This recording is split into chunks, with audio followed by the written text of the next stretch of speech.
Yo, what up? It's your boy, JJ Stone, aka O Doctor, and welcome to another episode of IQMZTech. Going to go through some news stories from the week that I found interesting. Hopefully, you do too. If you don't, I mean, there's always an exit button or a pause out there somewhere. But there's also a subscribe, share, like, tell your dog about the show. I mean, to each their own. Do what you want to do. So this first article isn't even really about the article, I would say the truth. Okay. So Spotify bet big on Joe Rogan. The deal is probably said to be over $200 million. As with most things, like in sports, stuff like that, you got incentives, you got bonuses, you hit certain numbers. You know, the deal has been put out there as $100 million deal. It was a big thing for Spotify. It helped put them on the map with podcasting, making them a real player. And before I get into the Joe Rogan of it all, I mean, because the article just talks about how much money is being brought in and things like that, and it goes into the whole scenario. This just gives me an opportunity to talk about the scenario in a tech format and a way that I could say what I want to say without having people tell me it's a tech show and you want to talk about this. I do. But I'm going to talk about it in segments. The first segment is people are mad that he gets paid so much money on Spotify and artists don't. Okay. So the music industry has been screwing musical artists over since the beginning of time. Since there was a manager, since there was an agent, since there was a record label, the artists have been getting screwed. And now that we've moved into a full digital world where streaming is the thing instead of buying a physical CD or a tape or a record, and you don't have a tangible item that's bought and paid for because everybody's on subscription, everything, the money is nickel and dimed out. So you're going to get less money. You know, when I could pay $9.99 and listen to every single song ever made. So if I play your song out of that, you might get one fraction of one fraction of one fraction, because in my playlist alone, I've got 30,000 songs lined up and ready to go depending on my mood. So I understand, like, when NDRE says, like, okay, we're getting 1-2 cents of a I get that, but you've always been screwed. You've always gotten the hose, and this format isn't great for artists, and it's hard. Kanye's talking about putting out his next album exclusively, so you have to actually go buy it from him to listen to it. That's the only way to make money. Streaming, unless you're Taylor Swift, I mean, it's going to put some change in your pocket. Hopefully, make it big. Hopefully, you got a good hit. But I mean, you better be TikToking and get somebody to do a dance for you and shuck and jive so you could blow up. It's just hard with the way the things are with streaming. So I'm not mad at the fact that Spotify or others, it's not just Spotify, pay artists as little as they do. I understand it. And when you look at it and say, he's getting $100 million, he is his own entity. I do this show. I do 4 or 5 different shows. It's under IQMZ, Inquiring Minds Media. I, JJ Stone, aka O Doctor, own it. Every dollar that's made comes through me. If somebody wants to pay for one of my shows or my network, they'd pay me. Not the artist, not the writer, not the choreographer, not the label, not the agent, not the, you see what I'm saying? There's so many more layers going through it for the artist to get their money, as opposed to paying Joe Rogan, and then Joe Rogan pays whoever he has doing his sound, audio, and all that kind of thing. So it's different. So the money thing doesn't bother me. How much money he's getting paid doesn't bother me. You know, Jamel Hill came out and said, well, give a black person that much money. I mean, not for nothing, if a black person had 2,000 episodes and had Jamie Foxx and could fly people in to be on their show beforehand, then maybe they would get $100 million. I mean, Dave Chappelle got $50 million for his show because he was the hot commodity at the time. He demanded that kind of money. And again, Spotify wanted to get into the market, and this is how they did it. I'll just like taking, oh my gosh, curly hair, afro. I'm gonna, in my mind, I'm saying Springfield, Steinfeld. I'm gonna put it on the screen. Oh, he went to Sirius XM. You know exactly what I'm talking about. Oh my gosh, I can't remember his name. I'm drawing an absolute blank and it's pissing me off. I'll edit it in too, just so you know exactly what I'm talking about. He has his oh gosh, whatever. I'm not even going to bother. It's literally enraging my heart that I can't remember his name, and I know his name. But Sirius Radio, they did the same thing. They brought in people. Kevin Hart's on there now. They're paying big money to try and utilize and leverage the platform. So I get the money that he's getting. Now on to the hot topic that you thought I was going to start with. I don't listen to Joe Rogan's podcast. I have never really listened to it because I listened to it early on, and a lot of my white compatriot buddies are just like, yo, Joe Rogan's the man. And I'm like, I don't know. He says the N-word passively just to say it. He says it in a way that quote unquote isn't racist, but he says it in a way to like reaffirm that I should be able to say it. It's just a word. I want to say it. He doesn't say it around black people. He says it in context of conversations with other white males. That's first and foremost. Secondly, in his apology, he admitted that the things he was saying was racist. So when people say, and he wasn't being racist, he admitted that he was being racist. Like, you can't say I went to the Planet of the Apes and there was all black people there and have a group of white people and then have them all laugh and then feel like it's not racist. Now, I love jokes. I've made fun of every single race.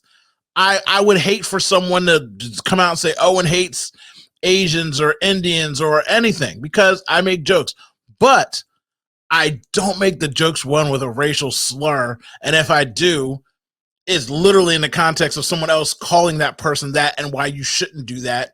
And even still, I try to like mute it just like I did the N-word because it's not my thing to say. When you find out, it's like one time I called my teacher a concubine because it rhymed with her last name. I didn't realize what concubine actually meant. I just heard it in passing in my brain, and my brain pulled it up and pulled it as a word to rhyme with. And another teacher was like, "Whoa, what are you talking about?" And I'm like, "What's wrong?" I was like, and then I was explained what a concubine was, and that it's not right to call another female teacher a concubine, even in a rhyme, even in a joke. And I was like, "Whoa, Nelly, my bad." Oh, buddy. So I get when you can say it improperly in context, but Joe Rogan said it a lot. And back when I tried to listen to Joe Rogan, I think the first episode I ever heard him, he said the N-word. And I was like, whoa, you said that way too freely, bro. Like and again, I understand what he was trying to do, but you can't do it. And it's unfair. It's not right. It's just a word. And Owen, you should be able to say what you want to say. You should be able to say whatever you want to say. You should be able to look your mom right in the face and tell her, shut the fuck up, mom. And guess what? When she slaps the taste out of your mouth, that is the consequence of your actions of talking that way to your mother's face. You can do it. You can say whatever you want to say to her. I wouldn't. I mean, I'm just saying. Go ahead, though. Go ahead, though. You know, I've been around a lot of people that have said it in a passing way, in a fine way, singing songs, like, and I let people slide. And I've seen people look at the side of the eye. I mean, I'm like, look, it doesn't really bother me that much, but just know that it's going to bother someone. It's going to affect someone in a certain way. So, in general, you shouldn't do it. I don't feel like he should be thrown off Spotify. I don't think he should be canceled. I do enjoy that all those episodes were taken down. Because, dude, you shouldn't be out here doing what you were doing. It was low-hanging fruit. You were trying to be edgy at the time. It's not cool, whatever. He apologized. He apologized again. I appreciate the apology. And the biggest thing is that if he speaks to a large group of males that think that that's cool and funny and okay, and they were riding with him like, you'll never be canceled. I'll follow you to the ends of the earth. Hearing him say, I was wrong, I misspoke, I need to learn and grow and be better, means that those males also have to hopefully follow suit. Even if you only get 20% of them, that's still 20% of people like, hey, yeah, you know, he admitted he was wrong, move on. And that's the thing you gain from that. The misinformation, from what I've heard of Joe Rogan, a lot of the times he likes to pose questions and challenge things, not just about COVID, but about everything. You know, if you tell him the sky was purple one week, he'd be like, really? Was it purple? Somebody check that out. And then they dialogue about it when the evidence comes up. And sometimes he's been wrong, and sometimes he's been right. The misinformation thing is just hard for me because it's really easy to nitpick who you want to believe and who you don't want to believe in the world we live in right now, whether you believe in science or facts. I only know one person personally that reads the bills that our government and Congress put out. He reads the bill. Like when I say something, we talk about it. He's like, yo, I'll read you section 4, part 9, paragraph 7. I only know one person that does that. I don't even think half Congress reads those entire bills. They have an intern that just circles out something they don't like and then they go pick at it and destroy America. I mean, it is what it is. I'm just saying. I don't really have a problem with Joe Rogan right now. Let Joe Rogan do what he's got to do. If you got a problem with Spotify, I understand.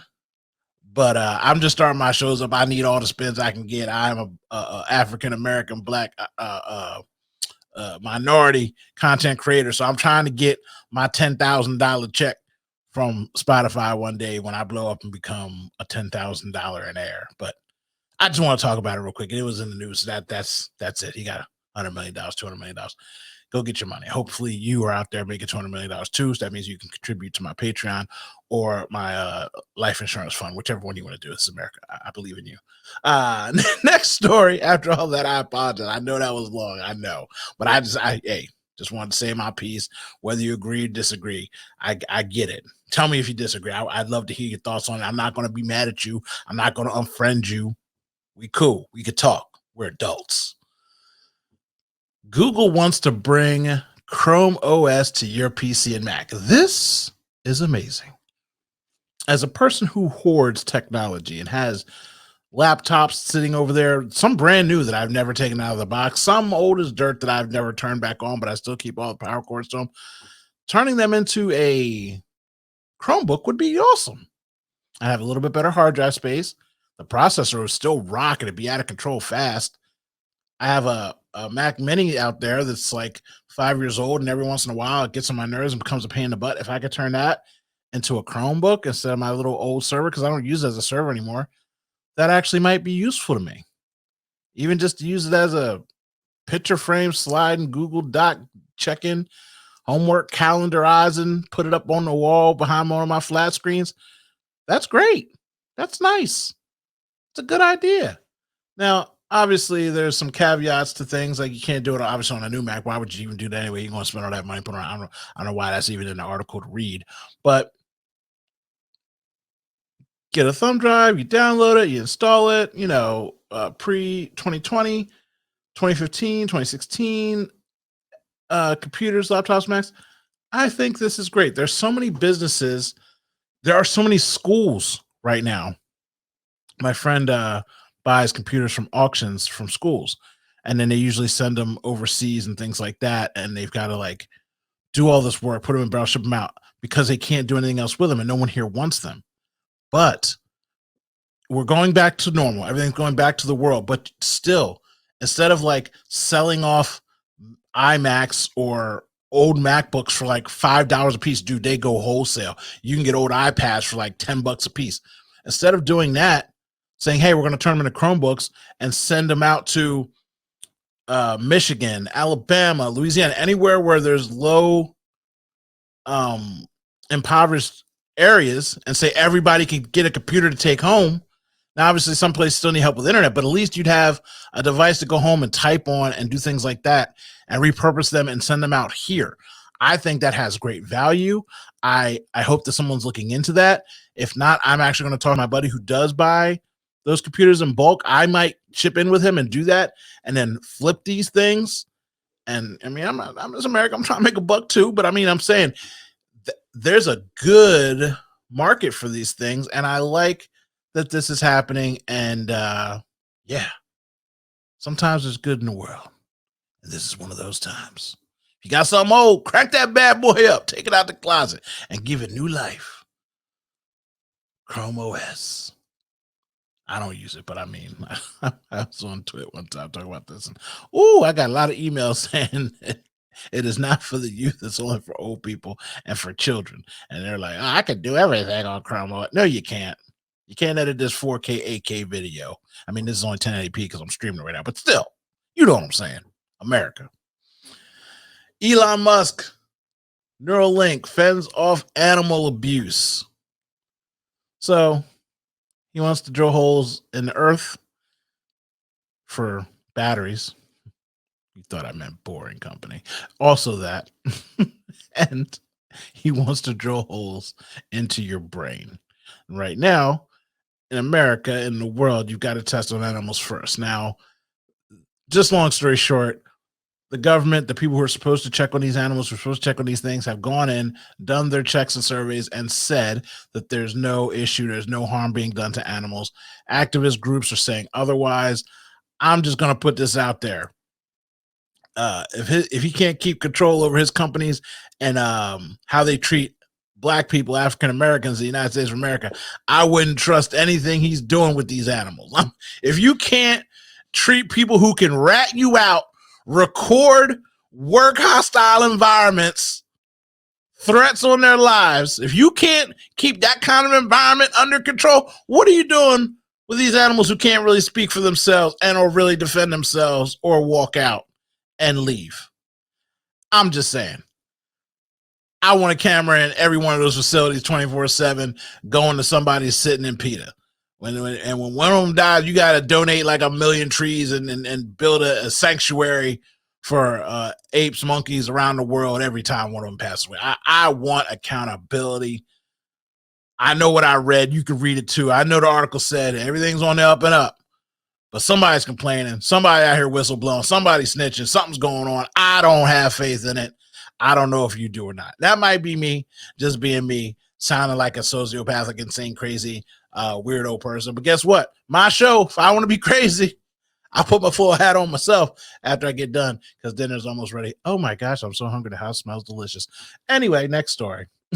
Amazon has overhauled Comixology and it ignites concern from comic creators and readers. This is...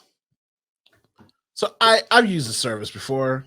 I just went out to a comic book store. Shout out to my buddy, Carmeezy, because he goes and still buys comics every once in a while. Get some hauls in. And I bought this. I actually bought it for Leah. I'm going to make her read it, let her read it, and then I'll read it. And being in a comic book store is great. Buying comic books is addictive. You know, filing through and finding one that doesn't have any like scuffs on or the scratches on it, it feels perfect when it's something that you want to buy, and then taking it home and reading it and then having to wait for another issue if you're in that holding pattern. It's just a great feeling.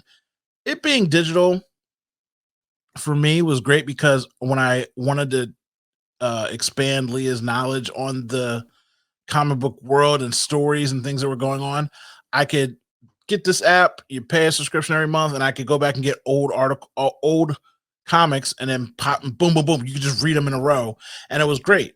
Great service. The app worked very well. It was perfect. Now Amazon wants to change it. Why do they want to change it? Because they're insane and they're breaking things. So someone tweeted out, and it's in this article. I'm just going to read the bulletins from this tweet because it's easier to me just reading through it for you. It says, things Amazon gutted from Comixology for zero end user gain. DRM free downloads, subscriptions outside the US, in browser reading, submit, literally an entire functional website, probably a lot of jobs lost. Now,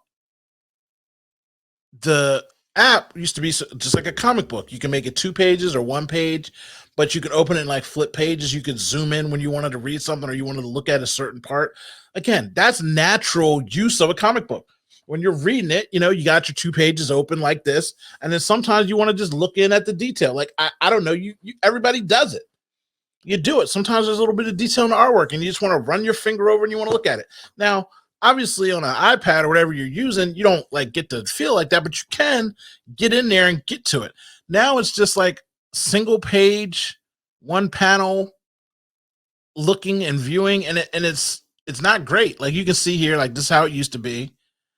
And this is great. This is how a comic book is supposed to look. Now it's going to be like this on a web browser. What? That's trash. Absolute trash. Might be easier to get people to use because it's not in an app on a device, but everybody's got a device. You're trying to put it on a page for what? Like, and this article even brings it up, and I'm not trying to advocate for piracy, but there are great Wow. I said there are a lot of comic book piracy apps out there that have more functionality than this website created by someone at Amazon. That's insane. That's embarrassing. And they're web based too. Um, I'm not telling you where to find them. Don't ask me in the comments. It's not my job and I won't be responsible. But there are better ways to do it. Then, on top of that, when you submitted your comic book, they used to be 50-50. Now they're 65-35. Now, you're giving people less functionality. You're paying the artists less. You're just trying to have a money grab for what? To ruin people's experience in having comic books. I don't know how comic book stores stay in money. Stay in business. I assume they're all run by mafias right now because when you go in there, there's far and few between us in there anymore. I talk to people about it all the time. How do they stay in business? My goodness, it's a weird thing. Go to your local comic book store, buy a little comic book. I'm not going to be using this app anymore, even though I turn it on, turn it off when I want to get into something, but I won't support them anymore. You're cutting down money for the artist. Even if you did 60-40 or if you did 55-45, but to go from 50-50 to 65-35, and then again, you're a monopoly. There's not many other places for people to go. It just seems scummy. I don't like scummy business. You're already making so much money, Jeff Bezos, which maybe even pays attention to this arm of his company. I doubt, but I don't like it. It is annoying. Go to your local comic book store. That's basically my end rant on that. So, Senator unveils children's online safety bill after months of pressure on Silicon Valley. Now, if you don't remember last year, pardon me, I'm not going to read her name. I'm not going to remember her name. She came out as a whistleblower from Facebook talking about how horrible Instagram and internet is. Now, as everyone who watches this should know, I have a daughter. She's a ninja. She has been raised to defeat the internet, not let the internet defeat her. She is a champion in that realm. I have no worries about her having any kind of problems, issues, disorders, problems on the internet. You know what I mean? She handles herself well, but that's after years of tutelage, millions of conversations, us sitting down together, going through, looking at pictures, looking at apps, talking about it, sharing, putting in the work. This article talks a lot about parents who feel unequipped and outgunned, as it were. 1, spend more time with your kids. 2, talk to your kids. 3, do it early when they still think that you're cool and viable as a human being. Don't wait till it's too late to try and get involved in their lives and ask them what they're doing and what's up with them. Also, pro tip, okay? If you really want your kid to talk to you, don't ask them, oh, how was your day? What was the best part of your day? Now, human nature. Ask them who got in trouble at school today. Ask them who gets on your nerves. Ask them who's the worst teacher. And then they will start yabba dabba doing. Don't judge them. Don't critique them. Just listen. And then after they get done talking about what annoyed them, they roll right into what positively happens because that's just what real conversations do. You as an adult do it. You bitch about your job to your friends, and then you talk about something cool that happened, right? Stop trying to make this happy fairy tale lifestyle for your kids all the time. If you want them to talk to you, I'm just saying, pro tip from a pro, keep it real, keep it moving. Anyway, back to this. This bill has the right idea, has the right mindset, has the right heart. I don't know if these people who don't know what Finsta versus Instagram is are the right people to write this bill or to write the ship on helping parents and kids gain control, but it's a step in the right direction to have some kind of carrot put out for the companies. More so than giving parents the power to track apps and app time and things of that nature, they need to have fear struck in their hearts, quote unquote, Facebook, Instagram, Snapchat, TikTok. All those companies need to have somebody think like, oh, well, they're looking at us again. Because before it was like under 13, they had that law out there, and that's the old law. Everybody remembers it. You would Google it. When you're signing up, it says the under 13 protection. Now they're putting something in with more teeth. So even if you as a parent are lazy and don't check, which 90% of parents are because everybody's busy, you're working 3-8 jobs, you got 42 kids, things going on. I get it. But at least this bill will hopefully put the Instagrams on notice for hashtags, algorithms, things that are problematic that she pulled out in the data. So if it's in the data, they know it's a problem. Hopefully, this makes them fix the problem and curtail some of those issues on that end. Yes, it's great that parents and kids are going to have more tools. The kids don't care about the tools. Let's be honest, they don't. The adults care about the tools. How many of them are going to even know how to do it or be able to use it? I'm still helping a lot of my friends uh, deal with their kids and stuff online because they don't know. It's just not their thing to do. So they don't even know how to check up on things. They don't know about, hey, when I'm going through my kid's phone, what am I looking for? Well, first thing you're looking for is extra email addresses. That's the first thing you should be looking for. Not an account, not a Finsta, not a whatever. You need to go to their email app. Man, kids are gonna hate me. Don't hope kids. I'm here for you. I love the kids. I love the kids. But if they got an extra email address, that's where you want to know what's going on. You need to find the email addresses. Because if they wanted to get around you, they just log out of the Finsta and then log back in. But they had to sign up with a different email address than the one you're used to or the one you have access to. So, and trust me, people are lazy. They put the email address in, they're not going to take it in and out. They make a new one, but no one looks in the email. No one looks in the email. Hey, Hillary taught me. It's all about the emails. So good for them. Hopefully this senator that didn't understand Insta versus Finsta has some teeth in this. I will be reaching out to my buddy to make sure he reads this bill to give me all the juicy details because I'm not reading it. You're not reading it. We already discussed it. Next story. Trump Social Network. Trump Social Network. Truth Social. It's just like Twitter, but the truth. Okay, I'm sorry. I thought to myself, Owen, let's go download the app. And as I started to do that, I did download the app. I downloaded it, so I gave him a tick on the download. We got 14 million. I am one of those people. I did not sign up for it. As soon as I thought about putting my name in on this app, I was like, "What am I doing?" Then I read into it. I googled a review or two, and people were talking about it didn't load for them when they put in their information. It aired out on them. They had to go to a screening hold where, so I got to have you verify, look at my and come back and let me in. I don't want to get in that bad. I don't want you to have my information that bad. Someone who I think loves me, back when he was running for president, put my email address in for Mike Pence. And I kept getting donate money to Mike Pence and Donald Trump emails. And it raised my heart because I signed out 42 times. But you know how they are. They're scum buckets, and they kept reusing my email until I finally purged them for life. But it was hard. Very hard to do. I hate you, whoever you did. Whoever did that to me. You're a horrible person. Hope you burn in hell. But good call, because it was also amusing. It made me laugh reading some of those things. I'm like, man, these are some clowns begging for money. Matter of fact, I appreciate you sending it to me because, whoo, some of the emails I got were amusing. They're coming after us. Everything's against us, but only you and $4 could save democracy. Okay, let me get you this $4. You need it. It's like crackheads begging for crack cocaine. Do the work. Do the work. Earn it. Anyway, so again, it's going to be like Twitter. He tried to launch it before. He launched on a backbone of another platform. They got mad, rug pulled it, had to go away. Now they built it back up again. I'm sure there's going to be a whole bunch of circle jerking going on with True Social.